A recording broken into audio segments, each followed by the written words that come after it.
এই যে দেখুন একটা খুব সুন্দর একটা বিচে আসলাম আমরা। জায়গাটি কক্সবাজার, অপূর্ব সুন্দর একটি জায়গা।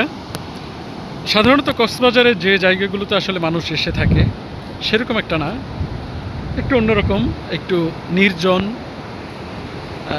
খুব সুন্দর একটি জায়গা আসলে এটা। এখানে আসার যে মূল কারণ সেটা হচ্ছে একটু একটু নিরিবিলি জায়গা খুঁজছিলাম আসলে অনেক দিন ধরেই। তো কর্মসূত্রে যেহেতু কক্সবাজার থাকি, সেই হিসেবে এখানে আসা। জায়গাটি খুব ভালো লাগলো। আজকে হুট করেই আসলে জুম্মা নামাজের পর মনে হলো যে একটু ঘুরে আসি আমার কলিগ আর আমি।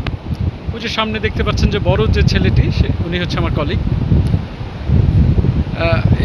আমরা হুট করেই আসলে চলে আসি আজকে, যে একটু নিরিবিলি, একটু সুন্দর একটি জায়গা যেখানে মানুষ বেশি থাকবে না, পরিষ্কার পরিচ্ছন্ন, এমন একটি জায়গাতে আসলে আসার খুব ইচ্ছা ছিল।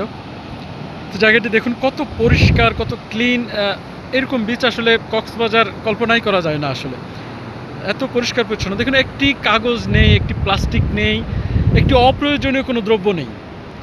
ঠিক আছে, এইখানে মূলত এই বীজটি ব্যবহার করে যারা, এই যে জেলে এখানকার, এই যে দেখছেন সারি সারি নৌকা, এগুলো মূলত ট্রলার, এগুলোর মাধ্যমে আসলে মাছ ধরা হয়।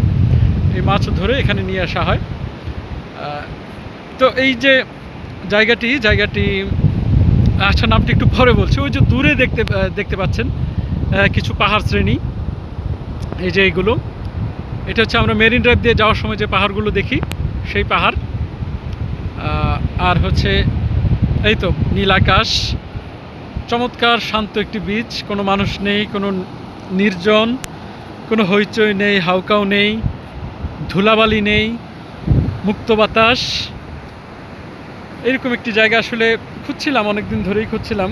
অনেকগুলো বিচেই পাওয়া যায়, কিন্তু এইটা আসলেই একটু অন্যরকম। দেখেন ঝাউ বাগানের পাশে, মানে এই ঝাউ বাগানের জন্যই আসলে এই বীজটি মানুষের চোখে পড়ে না। মেরিন ড্রাইভ দিয়ে চলে যায় সবাই, কিন্তু এই বীজটি আসলে চোখে পড়ে না।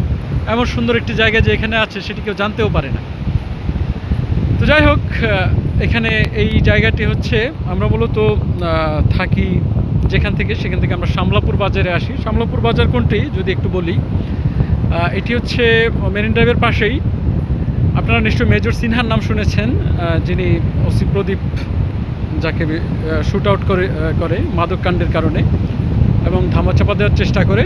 যে জায়গাটিতে উনি শ্যুট আউট হয়েছিলেন ঠিক সেই জায়গায় আপনাদের নামতে হবে। সেখানে একটি চেকপোস্ট আছে, সেখানে নেমে অল্প একটু ভিতরে ঢুকলেই আপনারা পেয়ে যাবেন এই চমৎকার সুন্দর বীজটি। তা আশা করি যে যখনই সময় পাবেন কক্সবাজার আসলে এখানে আসবেন। ধন্যবাদ।